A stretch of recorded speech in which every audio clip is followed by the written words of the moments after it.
We need to talk about the nanobots.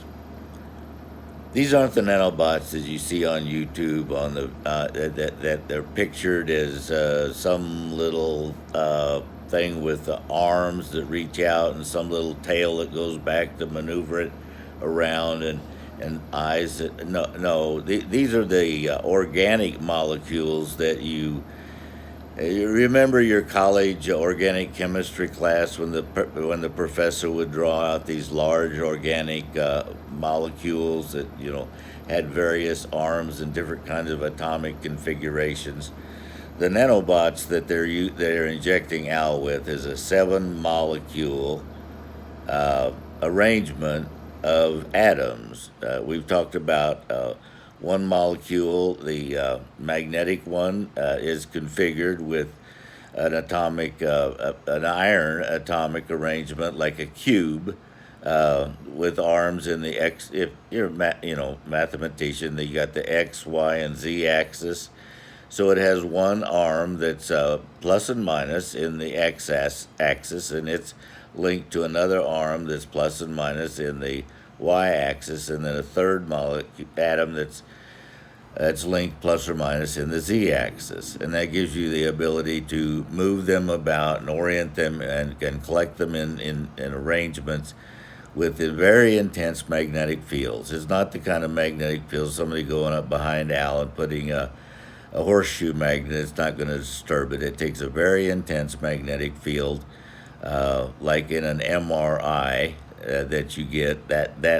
Okay, so that level of intensity. So if you wanted to rearrange the molecules in Al's brain, you'd take him back up into the aircraft, send it up to 55,000 feet, move it fast up to nearly the speed of sound.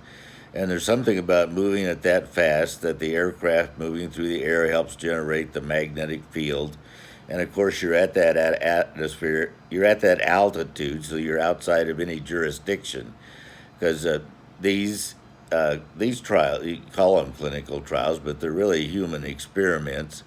Um, no one knows about them. That's how I got here. I went to sleep one night and I woke up here.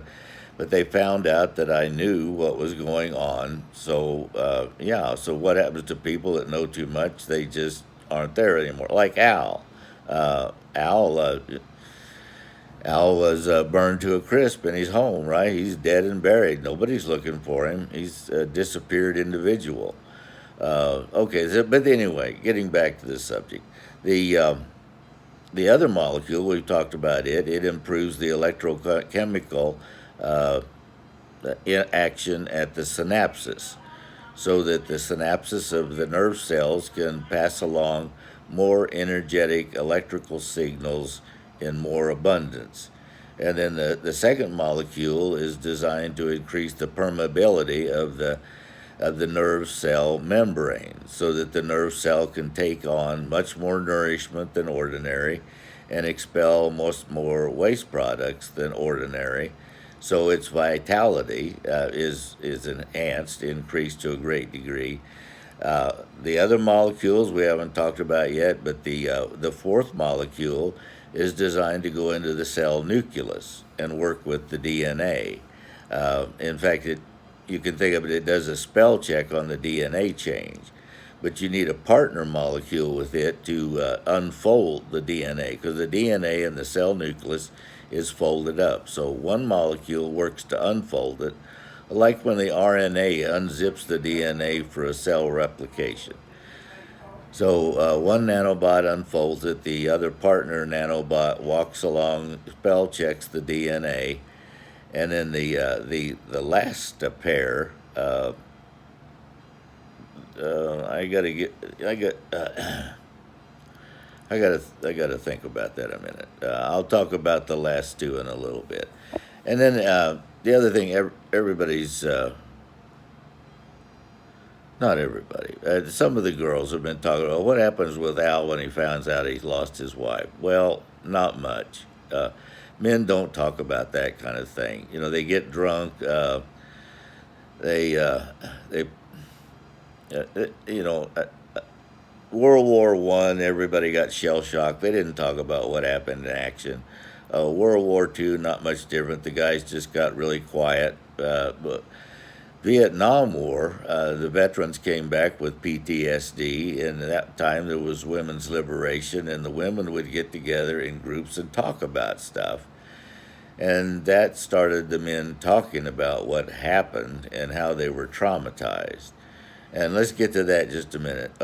Your memory, when it comes in perceptually from your senses, gets labeled by a partner place in the brain. We'll talk about that in a little bit, but it attaches an emotional flag to the memory, so that yeah, and that prioritizes your recall. You know, the amygdala is the flight or fight response. That's how it's commonly talked about. It's more complicated than that. But any kind of sensory memory coming in, you can't remember every possible thing that's come up in your life, so it gets prioritized or stacked. What's the most important? You got burnt on the stove. Wow, that was an emotional memory. It gets tagged with an emotion, and then for sure that stays with you even at a subconscious level. Some people develop phobias. They don't go near stoves. They don't cross over bridges. Whatever traumatized them gets an emotional tag, and almost gets shuffled down to the subconscious. But anyway, we got the prioritization of memory. Okay, so Al's out there in L.A.